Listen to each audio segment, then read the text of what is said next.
So muzzles and greyhounds, they're a match made in heaven. The reason being, your greyhound is being bred and trained to chase and catch small fluffy animals, and your muzzle's going to help keep those animals safe while your greyhound's learning about pet life. Now, the first instance your muzzle's going to be really, really important is for your cat training. Chad actually lives with Keith, so we've kind of cheated here. Yeah, your muzzle's really, really important part of your cat training process.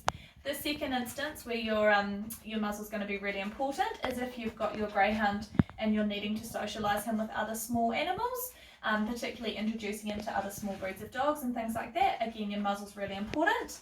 Lastly, if you've got your greyhound running in a group with other greyhounds, it's really important they're muzzled.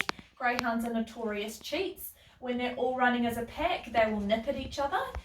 And those nips, although are very, they're not done maliciously, they can cause quite big damage. You might be able to see here, Chad's got a nice example of that where he was running next to another dog whose muzzle had come off and gave him a good nip there that required a few stitches. So to prevent accidents like that happening, it's really important your greyhound's muzzled when they're running as a group. The last times that it might be really, really useful for you is if you've got an injury that you're trying to prevent the dog from licking, or you've got a dog that you don't want it to, eat something if you're at the beach or something like that. So yeah, lots of good reasons to use a muzzle.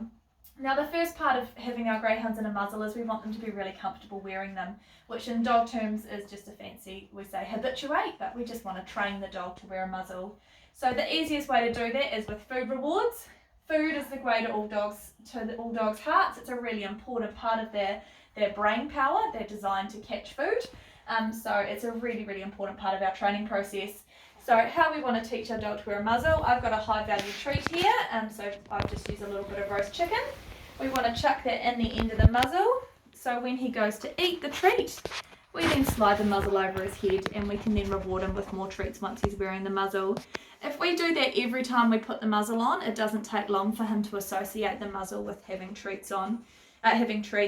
Now, it's really interesting, with the greyhounds that we've had in a kennel environment, a lot of them really enjoy wearing their muzzles because it means that they're going out together to play together. Once we then get them in a home environment, suddenly they work out you can have lots of fun without a muzzle on, and they're a lot less interested and keen on wearing it. Now, how to put your muzzle on? It's really easy.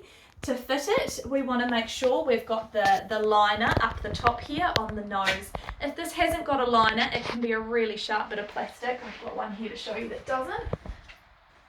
So that can actually be really sharp and cut into your dog's nose, especially if they go diving after a ball or something.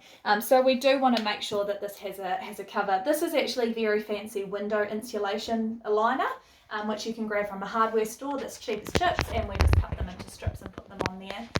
We want to make sure our muzzle is fitted for the dog.